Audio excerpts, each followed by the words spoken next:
Hey guys, welcome back to the Ultimate Goosebumps Man channel. It has been a while, hasn't it?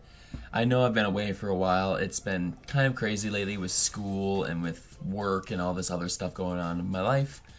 But I'm finally back in making reviews for you guys. Just thank you for all the new subscribers. It's really cool how far this channel has come.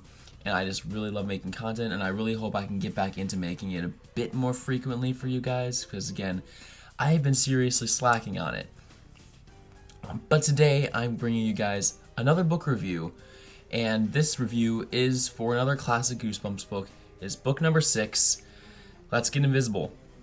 Now, this book is an interesting one in my case. A lot of people praise this book as one of the greats. They think it's a phenomenal read. I thought it was okay. I don't think it's horrible. It's definitely not a bad book by any stretch of the imagination. But there are some things that are personally holding it back for me from being a great book. And I'll get into that more later on. But I definitely still think this is a solid read. One that I think a lot of people will enjoy. But there's just a couple things here and there that I'm not a major fan of. But first off, let's start off with the plot of Let's Get Invisible. This book features the main character Max, and on his birthday, him and his friends, including his younger brother Lefty, and also a couple girls, and his friend, I think his name is Zach, they go up to this attic in Max's house. And in this attic, they discover a secret room, and in this secret room, there is this big antique-looking mirror that's like a wooden frame. It's very old, and there's a light hanging above it. And basically, when Max discovers that when you pull the light switch chain to turn the light on, the light will turn you invisible. And they start having some fun with this, him and his friends. While they're a little freaked out at first, they start, being able to enjoy the mirror more. They start having some fun, playing a little contests of how long they can stay invisible. But things start getting really weird with the mirror as basically they find out the longer they get invisible, the longer it takes for them to get longer it takes for them to become visible again. And they also struggle with this idea of when they're invisible, they start feeling like they're getting pulled towards the mirror by some strange force.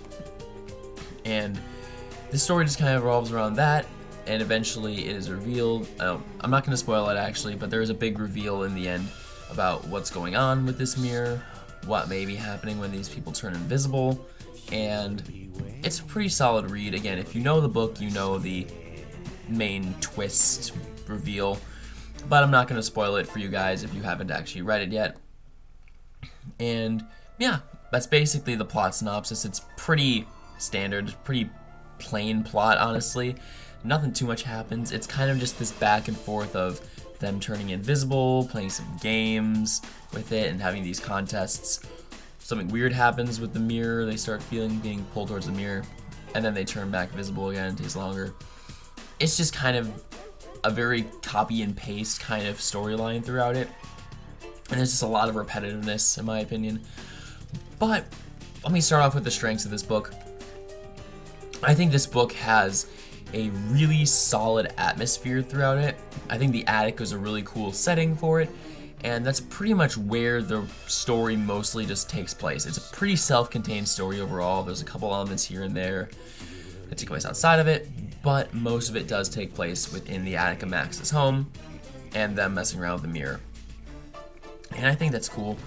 It kind of gives it a nice isolated kind of feeling to it, and I think that I don't know, it just has a nice atmosphere in there. I think the mechanics of the mirror work really well. It's kind of a creepy idea when you realize what's going on.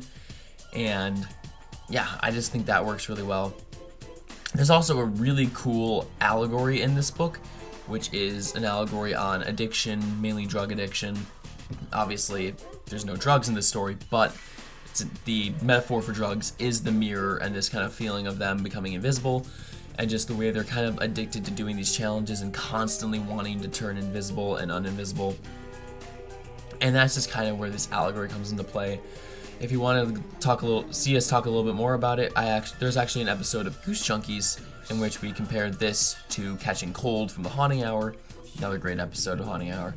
But And we basically kind of go more in depth on the addiction allegories in this story. So if you want to hear more about that, you can definitely go and check out that episode of the podcast. If you want, I can even link it down in the description. So there's that. But yeah, this is a pretty solid book. Now, my main negatives with it, I do think that there are some characters that are just kind of bland. They're not really interesting, especially April. The friend April in this book is really kind of annoying. She's very whiny, very just apprehensive about everything, which is like, it's fair, you know, it's a creepy mirror that you can be apprehensive on. That's fine, but the way they write April is very, again, she's very annoying and just kind of gets degrading after a while. I also think that the brother Lefty can be kind of obnoxious as well a couple times throughout the book. You know, he's a very much of a prankster, and he does a lot of these very stupid, immature jokes and pranks throughout the story that get kind of old after a while. And yeah, the main problem with this book, though, is that it is, as I mentioned before, it's very repetitive. It's the same kind of situation played out over and over again with a little escalation here and there. It's not really super interesting or engaging. It has some good moments, especially near the climax. I think it's a pretty solid climax. But, and also I also mentioned the twist ending is also really good. Really kind of this creepy, ambiguous twist ending that I really like. But the rest of the story, again, it's very meandering, very repetitive. There isn't really much else that happens outside of the main shenanigans with the mirror. And in my opinion, that just, it drags the book down a little bit, especially because this is one of the longer original 62 books. Kind of this span of like from book 6 through I think book 8 or 9, I want to say. The books got a little bit longer, and they're not too much longer. Like they're probably like 10 more pages extra, but you can definitely feel it kind of drags on near the middle portion, especially with this story, because again, it's kind of just the same cookie cutter thing over and over again.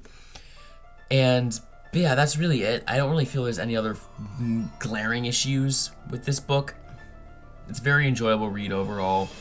If you can look past some of the repetitive plot, there's some great moments in here, great atmosphere, a really fun climax, a great reveal about what's going on with the mirror, a great twist ending.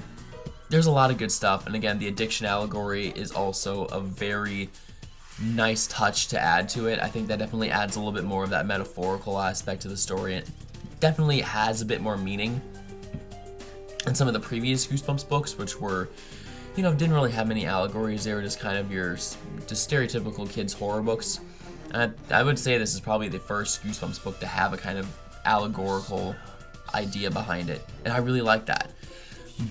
But again, it's held down by some aspects of it, so I wouldn't definitely not give this a perfect score. In my opinion, this book probably gets a solid, I would give it a good 7 out of 10. I think it's still a pretty solid book, but it has its issues that definitely get in the way from it being perfect. But I would still definitely recommend reread this book if you're reading through Goosebumps or if you're wanting to get into Goosebumps. I think this is a solid starting point. And obviously, if you're just reading through the series, this is definitely not one to skip, I don't think. I really don't think there's a bad book that I've really read so far, aside from maybe Monster Blood. But even then, I don't think that's a skip-worthy book. Now, yeah, I really don't think any of the books are skippable at this point. We'll see how that goes later down the series, but I've still really enjoyed myself. I think you guys will all enjoy most of these books, and yeah, solid book, 7 out of 10. So yeah, that's really all I gotta say about Let's Get Invisible. So thank you guys so much for watching, and again, I'm sorry about all of these delays in reviews and stuff like that. I've just been busy, but I will be hopefully getting back into this soon. I've got the Let's Get Invisible episode review coming up next once I finish posting my book review for it.